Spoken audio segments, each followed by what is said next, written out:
Assalamualaikum warahmatullahi wabarakatuh. Perkenalkan, nama saya Rizky Sabana dari kelas 12 TKRO 4, nomor absen 18. Kali ini saya akan menjelaskan cara mendiagnosis sistem bahan bakar bensin konvensional. Sistem bahan bakar konvensional adalah sebuah sistem yang berfungsi untuk mencampur udara dan bahan bakar. Selanjutnya, mengirim campuran tersebut dalam bentuk kabut ke ruang bakar.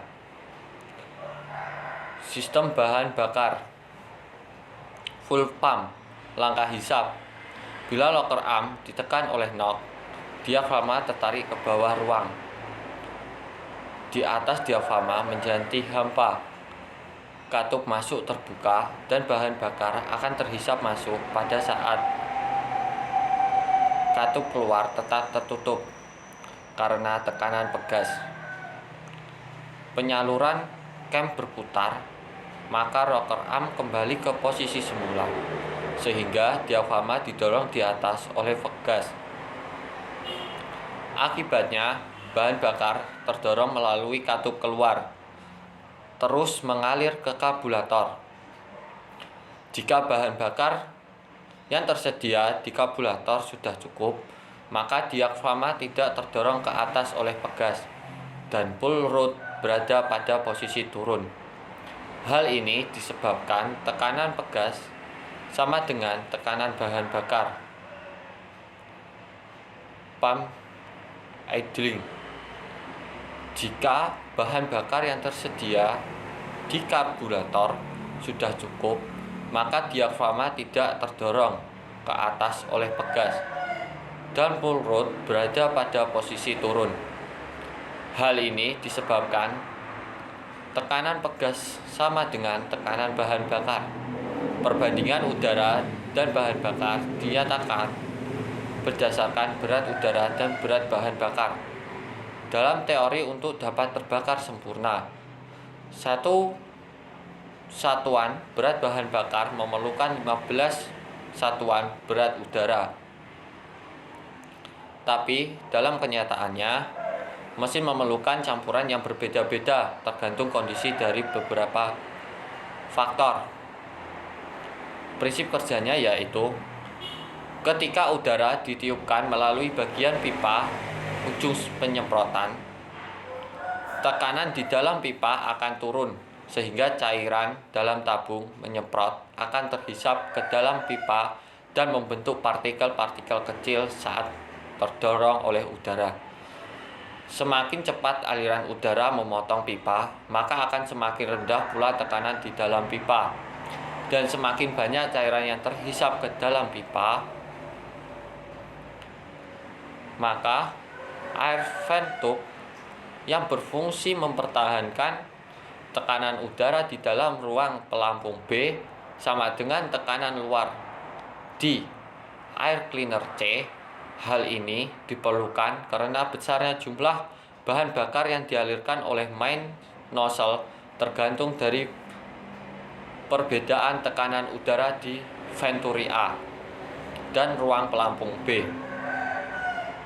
Selanjutnya, solenoid valve berfungsi untuk menghentikan suplai bahan bakar saat kunci kontak diputar ke off. Bila injection sweep diputar ke off, katup solenoid akan menutup saluran bahan bakar yang ke low speed. Main jet berfungsi untuk mengontrol jumlah bahan bakar yang disalurkan oleh primary high speed system. Air bladder mengatomisasikan bahan bakar agar mudah tercampur sempurna dengan udara sebelum dikeluarkan melalui nozzle. Secondary high speed system tipe damper valve, bobot sekitar 550. Pembukaan throttle dari tertutup penuh sampai to end throttle baru membuka. Akibatnya tekanan di bawah high speed valve menjadi rendah, tetapi belum mampu mengakibatkan high speed valve untuk terbuka. Baru setelah throttle valve membuka lebih dari 550, tekanan udara bisa membuka high speed valve dan mengalirkan BB dari to end main jet dan keluar melalui main nozzle. Tipe vakum diafragma. Terbukanya throttle valve lebih dari 550 akan menyebabkan kevakuman pada venturi. Dialirkan ke diafragma untuk membuka secondary throttle valve. Dilihat dari tipe venturi, karburator dapat dibedakan menjadi 3, yang meliputi karburator dengan venturi tetap atau fixed venturi. Karburator dengan venturi tetap atau yang disebut dengan fixed venturi dewasa ini masih banyak digunakan karena konstruksinya sederhana. Yang kedua, karburator variable venturi. Karburator variable venturi menggunakan sistem di mana permukaan venturi dikontrol sesuai dengan banyaknya udara yang dihisap. Karburator air valve venturi. Pada karburator air venturi, membukanya air valve dikontrol dengan besarnya udara yang dihisap. Konstruksinya berbeda dengan karburator variable venturi, tetapi cara kerjanya yang sama. Karburator single barrel. Pada karburator single barrel, semuanya kebutuhan bahan bakar pada berbagai putaran mesin dilayani oleh suatu barel. Padahal pada putaran mesin rendah, diameter venturi yang besar akan lebih lambat menghasilkan tenaga dibandingkan diameter venturi yang kecil. Karburator double barrel. Pada putaran rendah, karburator double barrel cepat menghasilkan tenaga output karena yang bekerja hanya primary venturi yang mempunyai diameter venturi kecil. Pada putaran tinggi, baik primary maupun secondary venturi bekerja bersama-sama sehingga output yang dicapai akan tinggi karena total diameter venturi yang besar. Satu tangki bahan bakar berkarat biasanya tangki yang berusia lebih dari 10 tahun mudah berkarat. Tandanya, bensin sisa berwarna kekuningan dan filter akan tersumbat dengan sisa karat tersebut. Gejala yang timbul bila kendaraan dalam kecepatan tinggi, mobil menjadi nyendal-nyendal. Cara membaiknya yaitu cucilah tangki dengan bensin, jangan menggunakan air, malah akan menambah korosi. Yang kedua, filter bahan bakar. Filter bahan bakar tersumbat, penyebabnya karena tersumbat kotoran berupa air, karat, dan lumpur. Gejalanya waktu di start mesin hidup, tapi begitu digas langsung mati atau mesin akan tersedat-sedat pada kecepatan tinggi. Lakukan pembersihan filter udara atau segera ganti dengan yang baru jika kondisinya sudah tidak memadai. Yang ketiga yaitu pompa bahan bakar tidak bekerja. Membran dalam pompa bahan bakar yang sudah sobek mengakibatkan pengiriman bahan bakar ke karburator tidak mencukupi. Lagi pula di sekitar pompa ada rembesan bahan bakar dan baunya tidak sampai ke penumpang. Gejala sekonyong-konyong mesin kehilangan tenaga dan terasa menyendal-nyendal. Needle valve tersumbat kotoran. Pada karburator terdapat sebuah baut penutup untuk membuang bensin yang berlebihan. Di bagian ini ada katup needle valve yang mengatur bahan bakar sesuai kebutuhan. Jika terdapat kotoran pada katup tersebut, maka katup tidak akan berfungsi. Full filter. Sesuai dengan namanya, full filter atau saringan bahan bakar memang berfungsi untuk menyaring semua kotoran pada aliran bensin. Sebagai salah satu komponen penting dalam sistem bahan bakar konvensional, filter biasanya memiliki water sedimeter yang berguna untuk memisahkan air yang terdapat pada aliran bensin. Perlu diketahui bahwa saringan bahan bakar harus diganti secara berkala, sebab nantinya kotoran yang disaring tersebut akan menumpuk dan menyumbat full filter. Sebenarnya cara membersihkannya yang paling aman adalah datang ke bengkel. Namun jika terpaksa, Anda bisa mengocok full filter lalu semprot menggunakan udara bertekanan dengan arah kebalikan. Selang atau pipa bahan bakar full line. Selang atau pipa bahan bakar berfungsi sebagai tempat mengalirnya bahan bakar dari tangki bahan bakar menuju ke karburator. Selang atau pipa pengembali atau full return line. Selang atau pipa kembali bahan bakar ini berfungsi untuk mengembalikan kelebihan bahan bakar dari karburator agar kembali ke tangki bahan bakar. Ciri-ciri full pump mobil rusak. Ciri-ciri full pump mobil rusak yang pertama yaitu mobil susah dinyalakan. Full pump adalah bagian dari mesin yang bertanggung jawab dalam memasok bahan bakar ke injektor. Saat mobil dinyalakan, ketika komponen tersebut rusak, maka ciri utamanya adalah mobil susah dinyalakan dan mesinnya berbunyi berbet-berbet saat digas. Gejala-gejala ini sering diakibatkan oleh full pump yang kotor dan tersumbat. B. Indikator cek engine menyala. Indikator pada dashboard pada beberapa mobil memang dirancang untuk menyala lalu mati kembali. Namun, ada juga lampu yang menunjukkan ketika ia menyala artinya ada masalah atau kerusakan di dalam mesin. Contoh adalah cek engine. Ketika indikator ini menyala, artinya ada masalah pada mesin kendaraan. Suara pompa melemah. Dengarkan baik-baik suara dengungan mesin mobil yang muncul ketika ada memutar kunci kontak ke posisi on. Bunyi itu berasal dari tangki kendaraan. Kalau suara yang terdengar cenderung lemah, bisa jadi full pump kendaraan pun melemah. Cara memperbaiki full pump mobil yang pertama yaitu pemeriksaan relay full pump.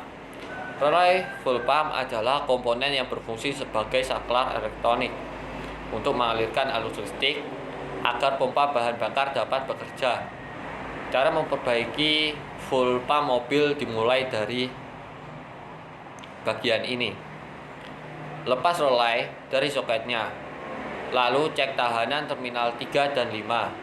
Idealnya hasil standar berada pada angka 10 kOhm atau lebih. Lanjut cek tahanan terminal 3 dan 5 dengan pemahaman suatu daya pada terminal 1 dan 2. Hasil standar yaitu di bawah 1 ohm.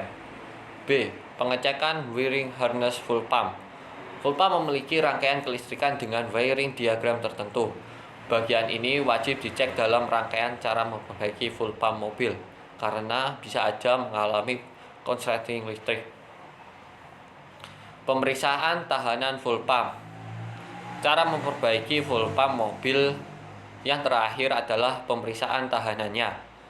Hal ini bertujuan untuk mengetahui kinerja motor pompa. Kalau tahanan terlalu besar, maka motor pompa akan berputar lambat dan penyebabnya berbagai masalah. Contohnya keterlambatan suplai bahan bakar dan tekanan bensin berkurang. Pemeriksaan dilakukan dengan pelepasan terminal full pump, lalu mengukur tahanan terminal 3 dan 4. Hasil standar adalah 0,2 sampai 0,3 ohm pada temperatur 20 derajat Celcius. Apabila terdapat perbedaan, maka diperlukan pergantian motor pompa. Cara kerja sistem bahan bakar bensin konvensional dimulai pada pompa bensin yang bersifat mekanis. Pompa ini terletak pada blok silinder yang digerakkan oleh tonjolan crankshaft. Namun, di beberapa mobil sudah menunjukkan pompa bensin elektrik. Saat mesin start, pompa akan menyerap bensin dari tangki menuju filter. Bahan bakar di dalam filter bensin disaring serta dipisahkan oleh water centimeter untuk menghasilkan bensin murni. Bensin murni yang telah disaring mengalir ke arah karburator. Di dalam karburator, bensin masuk ke dalam ruang pelampung. Di dalam karburator terdapat berbagai komponen penyusun. Di antara banyaknya komponen penyusun, terdapat beberapa komponen inti karburator, antara lain ruang pelampung, main jet, venturi, dan throttle gas. Ketika mesin start, udara mengalir dari filter udara masuk ke ruang karburator dan melewati venturi. Venturi merupakan sebuah saluran dengan diameter dipersempit. Tujuan penyempitan saluran ini adalah untuk meninggalkan kecepatan aliran udara yang berimbas pada penurunnya tekanan pada venturi. Di sisi lain, bensin sudah memenuhi ruang pelampung yang memiliki saluran bernama main jet ke arah venturi. Sementara tekanan ke venturi turun, penyebabnya bensin dari ruang pelampung naik menuju saluran main jet dan keluar di dalam venturi. Hal tersebut menyebabkan bensin keluar di tengah derasnya aliran udara saat proses hisap. Sehingga saat proses intake, udara sudah tercampur dengan bahan bakar saat masuk ke ruang bakar. Sementara itu, untuk mengatur RPM mesin menggunakan komponen throttle yang terletak di setelah venturi. Cara kerja katup gas itu seperti koin yang menutup saluran udara saat posisi katup ini horizontal. Maka aliran udara yang menuju intake seperti tertahannya sehingga RPM mesin berkisar 800 RPM. Ketika posisi katup gas semakin vertikal, maka lubang intake semakin besar sehingga proses hisap semakin lancar. Hal itu membuat RPM mesin meningkat, sementara suplai bensin sudah teratur secara otomatis karena semakin lebar katup membuka, semakin kencang pula aliran udara yang melewati saluran karburator. Sehingga semakin cepat aliran, semakin turun pula tekanan udara. Hal itu menyebabkan semakin banyak bensin yang terserap keluar ke venturi. Langkah pencegahan kerusakan bahan bakar. Yang pertama, sebelum pada bekerja sistem bahan bakar, lepaskan kabel dari terminal negatif baterai. Jangan bekerja pada sistem bahan bakar berdekatan dengan menyala api. Jangan merokok selama bekerja. Jaga part karet atau kulit jauh dari bensin. Yang kedua, kosongkan tekanan sistem bahan bakar. Sebelum membongkar part sistem bahan bakar, lakukan langkah pencegahan untuk menghindari terpeleset bensin. Biasanya beberapa tekanan masih tersimpan dalam saluran bahan bakar. Karena itu, untuk mencegah terpeleset bensin, gunakan kain atau majun untuk mencegah bensin menyemprot ketika melepas saluran bahan bakar. A. Lepaskan 2 mur dan 2 klip, kemudian lepaskan cover bawah panel listrik. B. Lepaskan relay V or P dari kotak fuse. Hidupkan mesin. Setelah mesin mati, putar switch pengapian ke off. Putar mesin sekali lagi dan periksa bahwa mesin tidak dapat hidup. Lepaskan katup. Lepaskan tutup tangki bahan bakar dan kosongkan tekanan dari tangki bahan bakar secara lengkap. Lepaskan katup dari terminal negatif. Pasang relay V or P pada kontak fuse. Pasang cover bawah penelis Bunman nomor 1 dengan 2 mur dan 2 klip. Yang ketiga yaitu secara visual, periksa selang sambungan dan gasket. Periksa bahwa tidak terdapat retak atau kebocoran atau tergores pada selang sambungan dan gasket. Petunjuknya yaitu jika oil filter cap atau selang PVC dilepaskan, mesin multifungsi menjadi penyebab mesin mati. Jika perantara sistem intake dan cylinder head dilepaskan karena atau retak, udara sekunder mungkin akan menghisap. Ini dapat menyebabkan mesin mati. Periksa tekanan bahan bakar. Ukur voltase baterai. Voltase baterai yang standar yaitu 11 sampai 14 volt. Yang pertama, lepaskan kabel dari metal negatif baterai.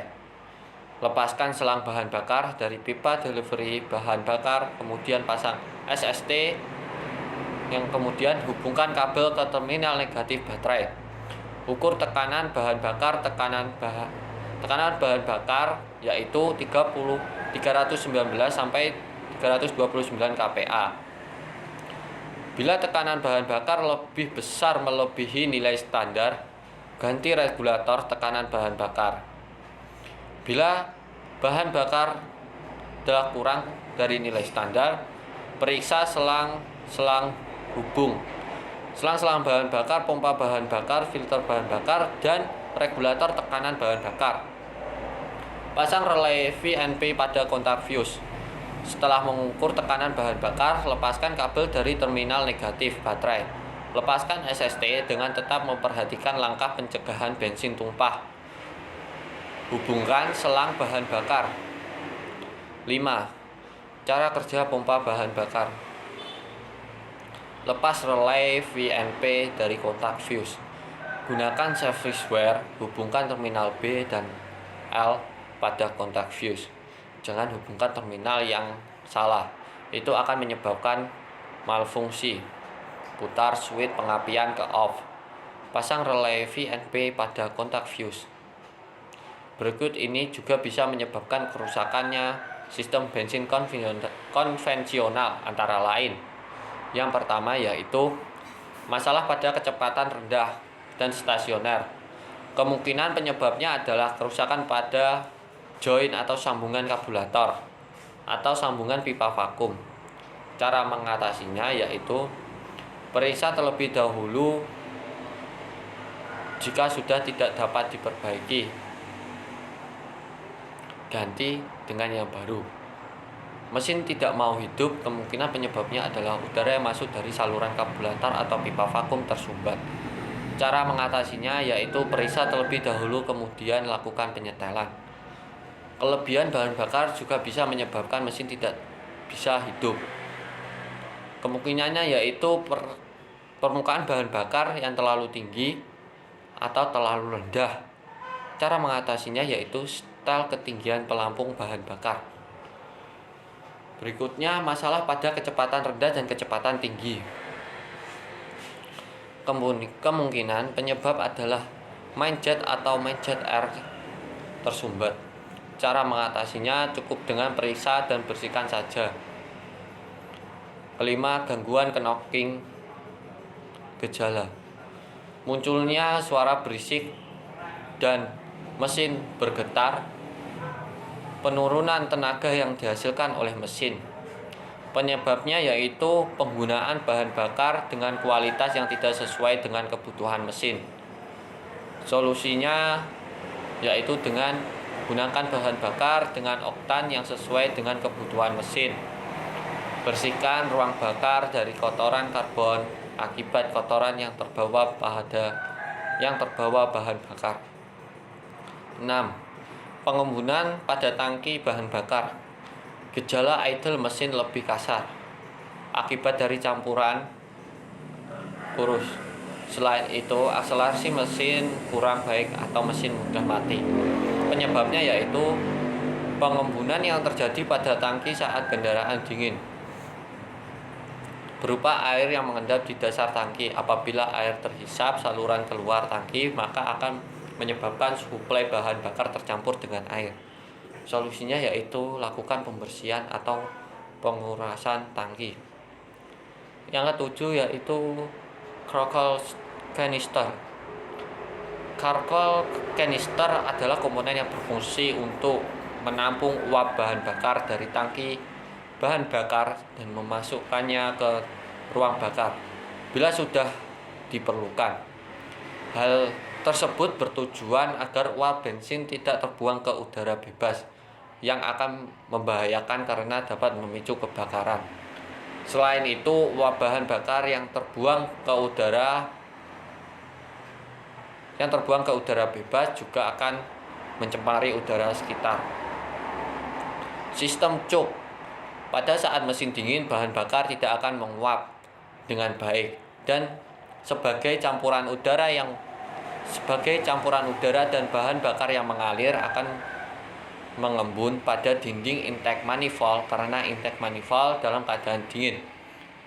Keadaan tersebut akan mengakibatkan campuran udara bahan bakar menjadi kurus sehingga mesin susah hidup. Sistem choke membuat campuran udara dan bahan bakar menjadi kayak 1:1 yang disalurkan ke dalam silinder apabila mesin masih dingin. Ada dua sistem cuk yang biasa digunakan pada karburator, yaitu sistem cuk manual dan sistem cuk otomatis. Saya juga akan menjelaskan cara membongkar karburator. Langkah pembongkaran karburator yang pertama yaitu lepaskan saluran. Saluran pemasok dengan melepas baut-bautnya. Lepaskan rumah pelampung dengan pelampung sekrup-sekrupnya. Lepaskan o-ring. Lepaskan rangkaian pelampung dan needle valve dengan melepas pinnya.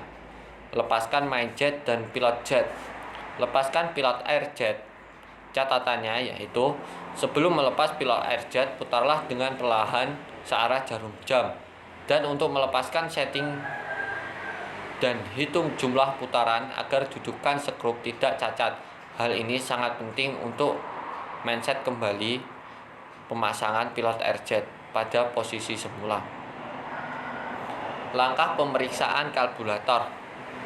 Pemeriksaan jet karburator. Periksalah bagian di bawah ini apakah rusak atau tersumbat. Periksa pilot jet apakah masih baik atau sudah haus. Periksa pelampung apakah masih baik atau bocor. Periksa main jet kemungkinan aus atau cacat. Periksa jarum pelampung kemungkinan aus atau cacat. Periksa main jet kemungkinan sudah aus atau cacat. Periksa starter jet apakah masih baik atau sudah rusak. Periksa gasket dan o-ring kemungkinan sudah rusak. Periksa pilot air screw kemungkinan cacat atau aus berlebihan. Periksa lubang bypass dan pilot outlet kemudian kemungkinan tersumbat atau rusak. Periksa lubang udara pada needle jet kemungkinan aus atau tersumbat. Pemeriksaan jarum pelampung bila diantaranya dudukan dan jarum pelampung terdapat benda asing. Bensin akan terus mengalir dan mengakibatkan banjir bila dudukan dan jarum sudah termakan. Gantilah kedua-duanya. Sebaiknya jika jarum tidak mau bergerak, maka bensin tidak mau turun. Bersihkan ruang pelampung dengan bensin bila jarum pelampung cacat seperti pada gambar tersebut. Ganti dengan yang baru. Bersihkan saluran bensin dan ruang tercampur dengan angin. Langkah pemasangan karburator. Langkah pemasangan pertama yaitu pasang pilot air jet. Pasang kembali main jet dan pilot jet pada dudukannya. Pasang kembali rangkaian pelampung dan needle valve dengan pemasangan pinnya. Pasang kembali o-ring, pasang rumah pelampung dan kencangkan skrup-skrupnya. Pasang kembali saluran pemasok dan kencangkan baut-baut dalam merakit karburator. Perhatikan hal-hal berikut. Gantilah gasket dan o-ring pada bodi saluran pemasok karburator dengan yang baru kalau sudah menimbulkan tanda-tanda kerusakan. Fungsi sistem bahan bakar konvensional. 1. Untuk mencampurkan udara dan bahan bakar. 2. Untuk membuat atomisi bahan bakar dengan udara. Yang ketiga, untuk mengatur rasio udara bahan bakar pada kecepatan dan beban yang berbeda. 4. Untuk menyuplai jumlah campuran yang benar pada kecepatan dan beban yang berbeda. Jenis-jenis sistem bahan bakar konvensional. Pada sistem bahan bakar konvensional berdasarkan jenis bahan bakarnya dibagi menjadi dua, yaitu sistem bahan bakar bensin atau gasolin konvensional. Yang kedua, sistem bahan bakar konvensional diesel. Cukup sekian presentasi dari saya. Bila ada kesalahan kata, mohon maaf, dan bila materi yang saya jelaskan kurang jelas, mohon maaf. Cukup sekian, billahi taufik wal hidayah. Wassalamualaikum warahmatullahi wabarakatuh. Semoga materi pada saat ini materi yang saya sampaikan bermanfaat.